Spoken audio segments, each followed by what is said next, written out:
Alors, pour notre dossier actualité de la semaine, nous poursuivons avec la question du bruit à l'aéroport de Dorval avec la journaliste Florence Breton. Bonjour Florence. Bonjour. Bienvenue au bulletin. Merci.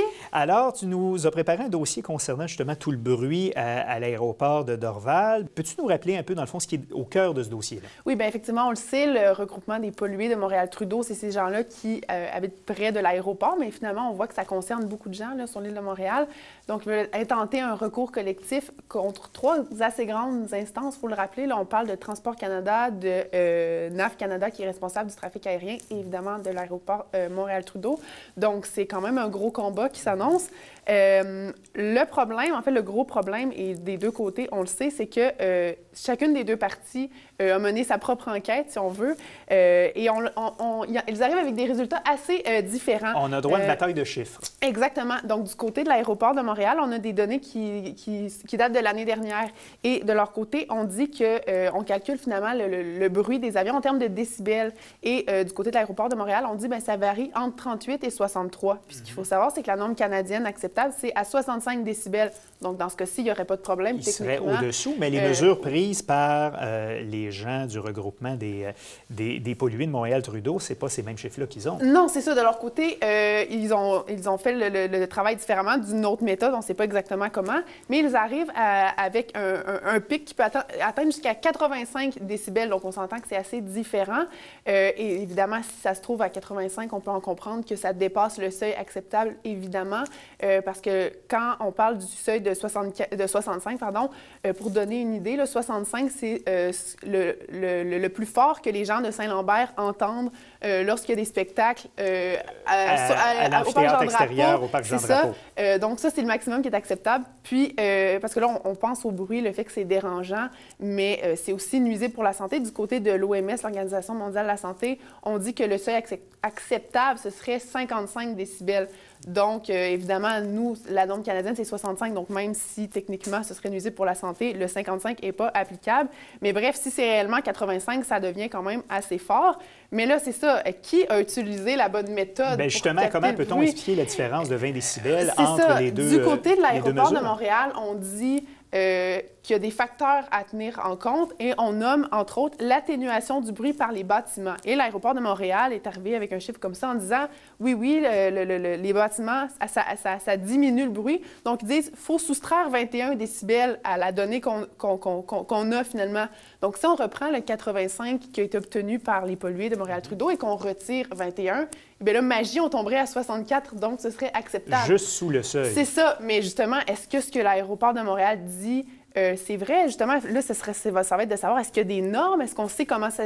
Donc, comment tout le recours collectif risque d'être une guerre de chiffres et de scientifiques sur la mesure. Ça se joue là-dessus. Et c'est ça, savoir qui a raison, parce que là, du côté de l'aéroport de Montréal, on accuse les pollués de Montréal-Trudeau d'avoir utilisé un système de micro qui n'a pas été installé ni calibré par des professionnels. On dit aussi que ça n'a pas été considéré avec le mouvement des avions. Bon, en tout cas, c'est de voir si c'est vrai qui a utilisé la bonne méthode. Est-ce que quelqu'un a utilisé la bonne méthode? Donc, finalement, Comme l'évoquait notre invité il y a quelques minutes, on en a pour un bon bout de temps, j'ai l'impression, devant les tribunaux avec cette cause-là. Dans le cas où les pollués de Montréal-Trudeau auraient raison, est-ce qu'il y a des moyens pour l'aéroport ou les compagnies aériennes d'atténuer le bruit? Oui, bien c'est ça. Ça a été fait aussi ailleurs dans le monde. Vous pourrez en discuter plus tard avec quelqu'un d'autre. Mais entre autres, on parle de modifier les techniques d'atterrissage, par exemple, ou on parle aussi de changer l'angle de descente parce qu'en utilisant un angle un peu plus raide, ça fait que l'avion est en basse altitude moins longtemps, donc le bruit est moins dérangeant pour les gens. Donc ça, c'est des pistes qui sont analysées. Aussi, les pollués de Montréal-Trudeau, de leur côté, ont dit qu'avec l'argent du recours collectif, évidemment, s'il y a lieu, ils souhaiteraient pouvoir isoler les maisons. Donc ça, c'est aussi quelque chose qu'on voit qui se fait ailleurs. Mais là, évidemment, ça va être de voir est-ce que le recours collectif va porter fruit. Est-ce qu'ils vont gagner leur bataille? Là, ça va être à suivre. Voilà, la première étape, ce sera de voir si le recours collectif est autorisé. Et ensuite de ça, ce sera le procès sur le fond de la question. Donc, Florence Breton, merci d'avoir été là et on se revoit la semaine prochaine. Alors, justement, ailleurs dans le monde, quelles sont les normes en ce qui a trait au bruit et quelles sont les normes qui sont imposées à proximité des aéroports? C'est le sujet de notre segment Vu d'ailleurs de cette semaine, préparé par Jérémy Heinzmann. Face aux réclamations de certains citoyens pour une atténuation du bruit, l'aéroport de Montréal pourrait s'inspirer de mesures prises dans certains aéroports internationaux. Près d'ici, l'aéroport Pearson de Toronto a mis en place des restrictions de vol de nuit qui prévoient notamment une utilisation réduite de certaines pistes d'atterrissage entre minuit 30 et 6h30.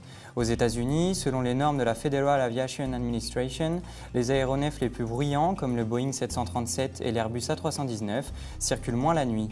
D'autres aéroports nord-américains ont innové. Ceux de Seattle et de Vancouver offrent par exemple des récompenses publicitaires aux compagnies les moins bruyantes. De l'autre côté de l'Atlantique, la directive européenne sur le bruit dans l'environnement se montre plus stricte. L'aéroport de Londres Heathrow a dû limiter ses mouvements d'avion à 480 000 par an et a banni certains de ses vols de nuit. À Francfort, les avions ne peuvent pas circuler de 23h à 5h du matin. En France, un plan de gêne sonore a été mis en place. À Paris-Roissy, il prévoit la division du territoire autour de l'aéroport en 4 zones, dont la limitation du bruit va de 50 décibels pour la plus éloignée à 70 décibels pour la plus proche des avions. À Paris-Orly, c'est un couvre-feu total de 23h30 jusqu'à 6h qui a été instauré. En cas de non-respect de ces réglementations, les compagnies aériennes sont passibles d'amendes pouvant atteindre jusqu'à 40 000 €.